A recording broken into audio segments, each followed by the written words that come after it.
Superman, yes papa is Superman, ये तो है, स्वाभाविक है।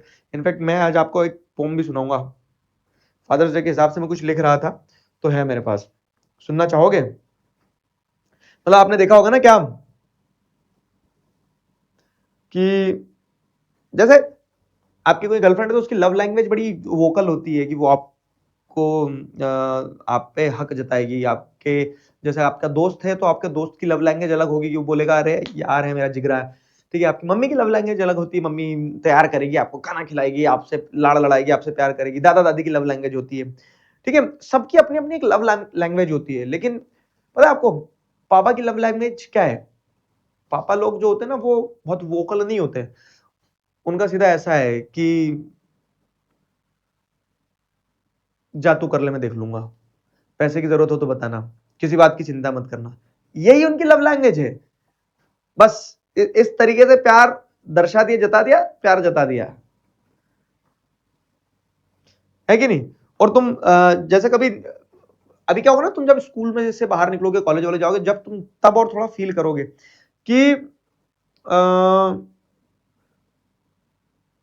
वो तुमसे पूछेंगे नहीं कि पैसे चाहिए, वो तुम्हारे जेब में रख देंगे पैसे, निकल ले वो लव लैंग्वेज होती है, समझ आया?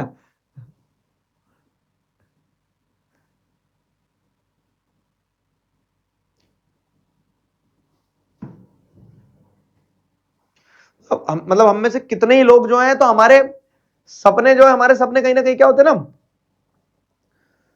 उस बेस पे टिके हुए रहते हैं कि किसी ने अपने सपनों को दबा दिया है क्योंकि उन्हें आपके सपने पूरे करने हैं, और वो नाम होता है पिता।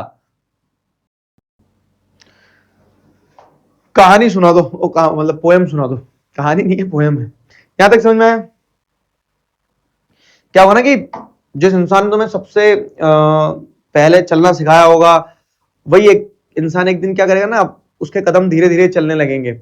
और यही जीवन का सबसे कठिन मगर यही सच है। और जिस दिन तुम्हें ऐसा लगने लगता ना कि अब तुम्हें अपने पिता की चिंता करना पड़ रही है, उस दिन समझ लेना कि तुम्हारा बचपन खत्म हो गया है और उनका बुढ़ापा शुरू हो गया है, या फिर रोल्स अब रिवर्स होने वाले हैं। तो मतलब बड़ा ही नारियल के किस्म का रिश्ता होता है एक बेटे और एक पिता के बीच में, कि बाहर से बहुत सख्त, अंदर से बहुत नरम। एक्सप्रेस नहीं होता ना वो, मतलब आप देखो मां के ऊपर कितना लिखा गया है यार, है ना? मां के हिस्से सारे कवि चले गए, सारी कहानियां चली गई, सारी कविताएं चली गई। पिता के हिस्से क्या गया? पिता के हिस्से गया वो चुपके से कंसर्न जो पिता शो करते हैं ना, कि एक ऐसी ढाल बन जाना जिस ढाल में आपको समझ में आएगा कि दिखेगा कुछ नहीं कि कौन कर रहा है, लेकिन वो पिता करता है सब कुछ। मतलब ऐसा कहा जाता है क्या कि 9 महीने तक क्या है कि मां ने कोख में रखा है बच्चे को, तो 9 महीने तक पिता ने भी ढोया है अपने थॉट्स में उस बच्चे को।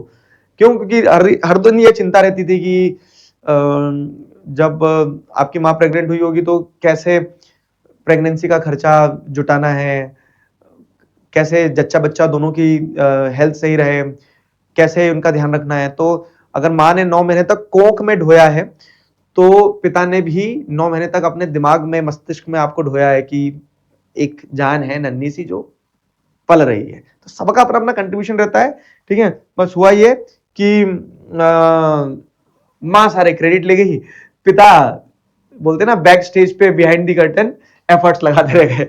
मतलब ऐसा नहीं है कि मम्मी के लिए वो नहीं है, लेकिन दोनों का अपना अपना रोल है। हाँ,